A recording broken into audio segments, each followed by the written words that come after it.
soul singing a lullaby to his best friend. It's an amazing, amazing character to play. I want to ask you, Timothy, if, by the way, very positive reviews for Gallivant, which is back for its second season on ABC. But it gets really good reviews from the critics, has a lot of very funny and interesting guest stars. It reminds me of a show that was on, and I was so young when it was on, I barely remember it. I wonder if you do. Called When Things Were Rotten, which was set in the Middle Ages. Do you know that movie? I've never seen it. A lot of people do say that. It is, because that was sort of in the world of Mel Brooks. I always say this show is if Monty Python and Mel Brooks got together and had a baby, and then that baby grew up and had a baby with Princess Bride, and then that child learned how to sing from Alan Menken, who did every Disney song you've ever heard, that would be our show. So stir that in a pot, pour it in a cup, and drink it down. It's unlike anything you're ever going to taste. There's a lot of self-reference type of things, a lot of winks at the camera and things like that. It's very cleverly written, I think. Dan Fogelman, who created our show, is one of the best in the business. And the continued writing team he put on, they're just, I am amazed at what we get to do. Truly, every day. It blew me away. This is the greatest job I've ever had. Timothy. I've been doing it for 20 years. Timothy Omundson. Now, I know some people might remember Timothy as Eli from Xena Warrior Princess. Sure. Well, I got the same hair right now and beard, so... Right. And as I'm sitting there, so this the woman in this, the love interest, runs off to marry the king. And she's not really kidnapped. She's kind of a gold digger, to get right down to it. But I'm watching it, and it's very funny, and the musical numbers are really entertaining. But I'm thinking, if I was her, I think I'd just stay with the king. He's not a bad-looking guy. He's got all the riches and stuff, and, why not do that? That scene is actually what sealed the deal. That was literally page 4 of the pilot script, and when I read that scene, I went, I'm in. So my character kidnaps the beautiful damsel, and the hero, who is in love with that girl, comes and interrupts the wedding and has this beautiful speech of, she's mine, and I love her, and please, we could fight all day, but please just give her back. She loves me, I love her, and love is what she chooses. And she looks at the camera and goes, actually, I think I'm doing saving the fortune. It just seems a bit easier. And that turn, I was like, I'm in. I want to be on this TV show. If that's the kind of comedy that they're doing, that's what I want a part of. I think one of the things, it's a small step, but one of the things that I love is that we've got an American actor playing an English character. We're getting swamped. We're getting buried here with English actors playing. Superman is a British actor. Yeah.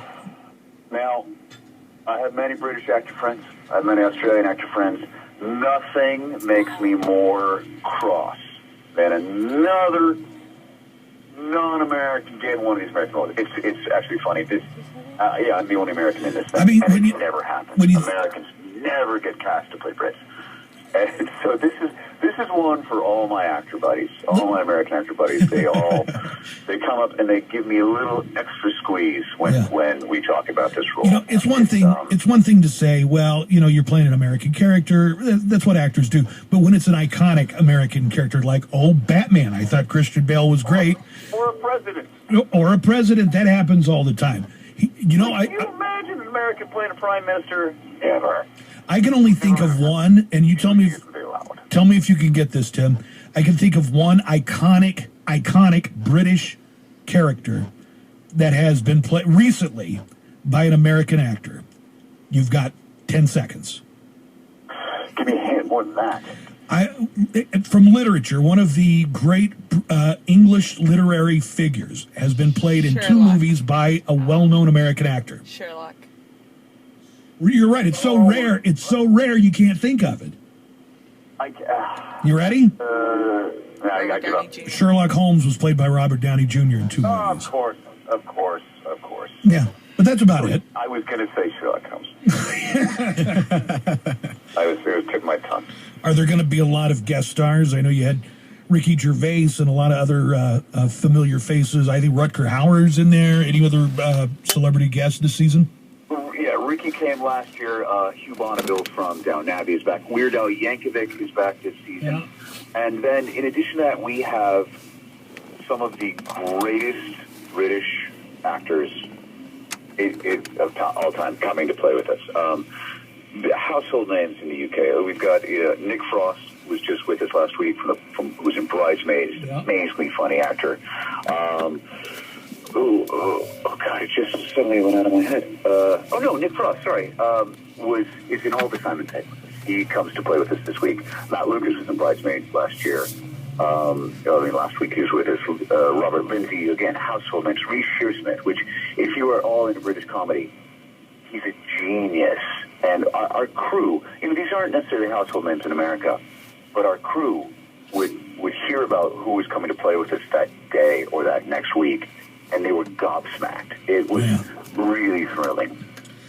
Well, this is kind of a bittersweet day for me. The passing of Alan Rickman, one of the great actors. Yeah, Alan Rickman passed just before I started doing this interview. I looked at Twitter and saw it, and it's just I'm so taken aback. He was like many actors, but for me in particular, having always been a fan of British acting and that style, he was a tremendous influence to me. Well, I think anybody who's going to play kind of a villainous character from this point forward is going to have a little bit of Alan Rickman in there because he did that so well. He did everything so well. There's a little bit of Rickman in my Richard, and originally he was sort of very nasally, and it was it's not by accident that stuff's put in there. Yeah.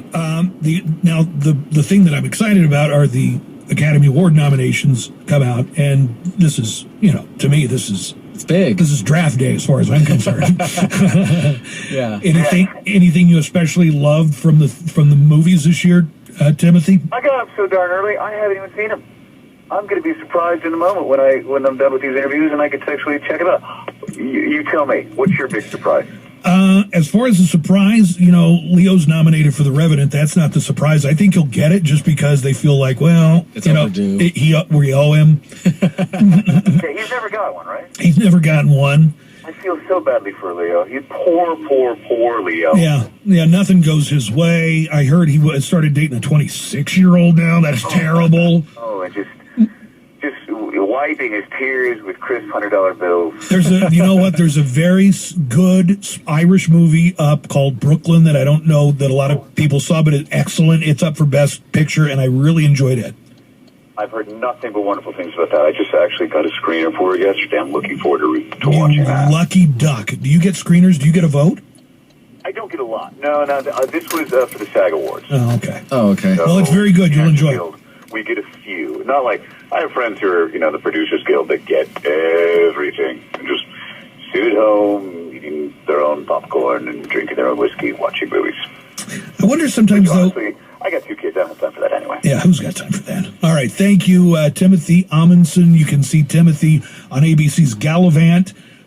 Great critical reception from the critics. The fans love it. It's music. It's sword fighting. It's comedy. It's breaking the fourth wall. All of that stuff on Gallivant. Everything I love. If you want to tune in this weekend, if you want to see a West Side Story-esque battle between dwarves and giants, which I have to say though, they're very short giants and very tall dwarves. Okay, all right, I can't wait. Absurdist and lovely. Thank you, Timothy. Thank you for taking time with us today, and we will be watching you on Gallivant.